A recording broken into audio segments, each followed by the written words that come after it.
Привет. I'm Chuck Olinik. I'm a Ukrainian-American who was baptized with the name Yaroslav, which is also the name that I use in the Society for Creative Anachronism, a historical reenactment group. One of the things that I've been doing is I've been going through research on Slavic lore, which I've done for decades because I grew up in a Ukrainian-speaking household, and that was all the research that was taking place.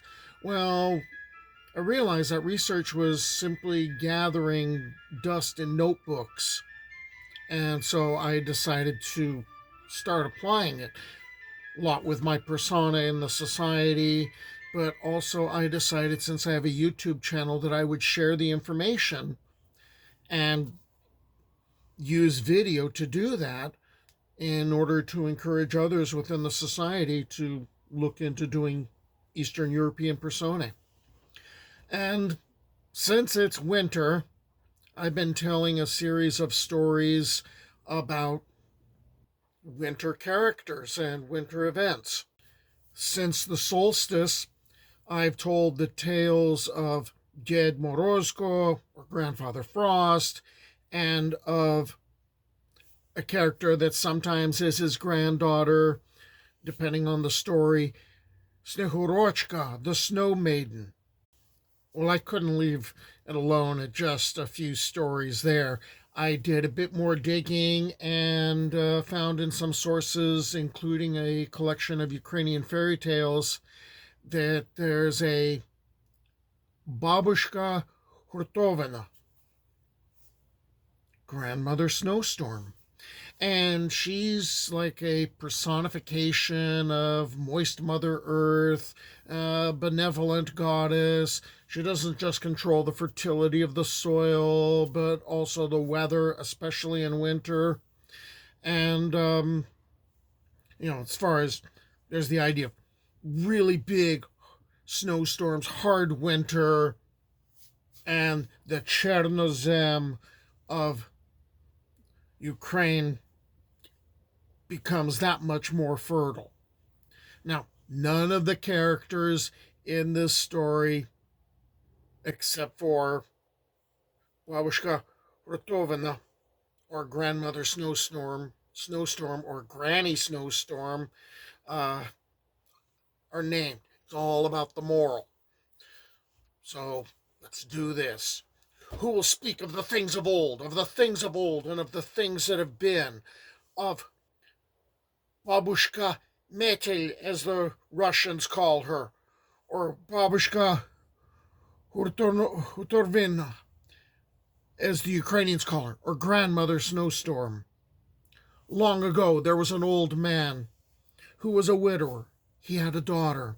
And there was an old woman, a widow, who also had a daughter. It seemed to make sense for them to marry and raise their daughters in their chata, their hut at the edge of a village. But in time, the old woman grew to hate her stepdaughter, who was far more beautiful than her own, and treated her like a chulup, like a slave, while her own daughter was allowed to laze the days away, being waited upon hand and foot and demanding sweets. Well, one day, the old man's daughter, doing her many chores, dropped a bucket down the well and had to tell her stepmother, who flew into a terrible rage and forced the offending girl over to the well and told her to go after it. The girl was frightened, and the stepmother pushed her. She fell into the well and sank to the bottom. And she didn't reappear. The stepmother did not know what to say or do, but in that case, she decided to simply go back to the chata and not mention anything. In the meantime, the daughter sank to the bottom of the well. And at the bottom of the well, she found a door and opened the door. And suddenly stepping out of the water, and there is this magnificent garden filled with flowers that are blooming, trees covered with fruit, and a blue sky and a shining sun. And this is such an amazing contrast. One, because she wasn't underwater, but also up above, it was the first days of winter. The skies were gray, the village was muddy, and the girl walked about the garden, and she saw a hut, a chata, and there was a old woman dressed in white. Everything was white, everything was embroidered in white. And the old woman asked, "Who is it that is in my garden?" And the girl was frightened. She asked, "Have you seen my bucket? I came into the well and found the door and came here. I'm looking for my bucket. If I don't bring my bucket back, my stepmother will be very angry with me." And the old woman in white, who at last revealed her name as Grandmother Snowstorm, said, "I will give you your bucket back, but you will do some chores for me." And the girl, who has already been treated like a slave, said, "I know how to work. I will do this." And so the first task was to prepare a meal. And the girl prepared borscht, and she prepared varenika, and she prepared an elaborate meal because there was no want of food in the hut. And, of course, her mouth watered because she was usually fed just enough to stay alive by her evil stepmother, while her stepsister got to eat whatever she wanted to. And Grandmother Snowstorm fed the child, fed her very well. And the girl was grateful, and she did the dishes because that was a chore that came to be expected of her.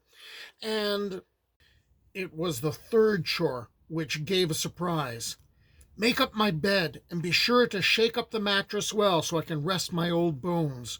The girl began her task, but when she reached for the bedding and shook it, she realized it was made of snow, and the more she shook it, the more snow swirled about. She glanced out a suddenly frosty window and saw through some magic her village, her Babushka's house, the well in which she lost the bucket. The people in the village seemed pleased as the snow swirled about them and settled on the ground, for it foretold a good harvest the following year, the snow ensuring the fertility of the Chernozem, the black earth. 3 weeks passed. The young girl worked for Grandmother Snowstorm and completely forgot about home. But one night she dreamt of her father grieving. The next morning she asked Babushka, "Please, Babushka, may I go home? My father misses me and I miss him." And though she was sad, Grandmother Snowstorm said, "Here's your bucket, child." And she filled the bucket with zlotniki, golden coins, for which the girl was thankful. The girl climbed up the well and was reunited with her father, who was overjoyed. And this was much to the chagrin of the stepmother, who had thought the girl gone for good.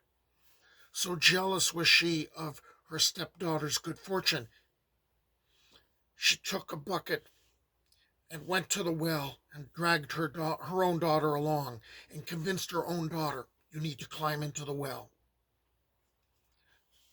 The girl did not want to go.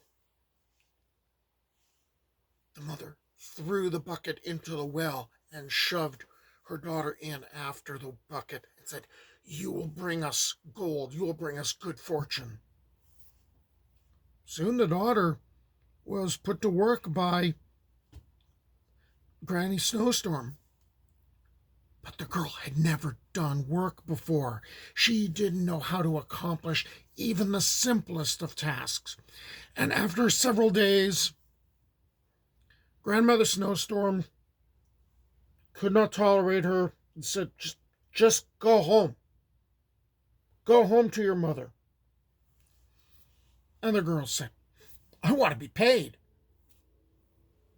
"You want to be paid for what you have done?" "Yes, I did work." And Grandmother Snowstorm took her into a corner of the hut and showed her gold and silver, gems, pearls. And the girl asked, "What is the most valuable thing in here? I will take that as my pay."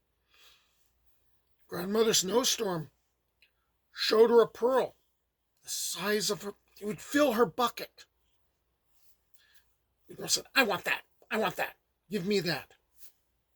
And Grandmother Snowstorm put the giant pearl in the girl's bucket, and the girl climbed up out of the well.